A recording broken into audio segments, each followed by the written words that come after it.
আমাদের নেতৃত্বে ভোট ডাকাতি শুরু হয়েছে। এই যে পোস্টাল ব্যালট বাহরাইনে এক জায়গায় এক ঘরে পাওয়া গেছে 490টি। আমাদের জুলকারনাইন শাহের বাংলাদেশের একজন বিখ্যাত সাংবাদিক, প্রতিষ্ঠিত সাংবাদিক আল জাজিরার, উনি এটা সামনে এনেছেন, তাই না? এখনই ব্যালট পেপার পাওয়া যাচ্ছে, তার মানে ভোট চলতেছে। আমি গণ অভ্যুত্থানকারীদের নেতাদের নেতা, আজকে যারা গণ অভ্যুত্থানের নেতৃত্ব দেখছেন এদের নেতা। আমি প্রধান নির্বাচন কমিশনারকে বলি, অনেক নির্বাচন কমিশনার পালিয়ে গেছে, আপনাকে পালাতে দিব না।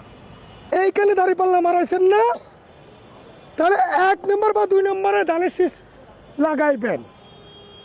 এই যে ব্যালট, এই পোস্টাল ব্যালট যে বিদেশের মাটিতে বিভিন্ন জায়গায় পাওয়া যাচ্ছে, এর জবাব আপনাকে দিতে হবে।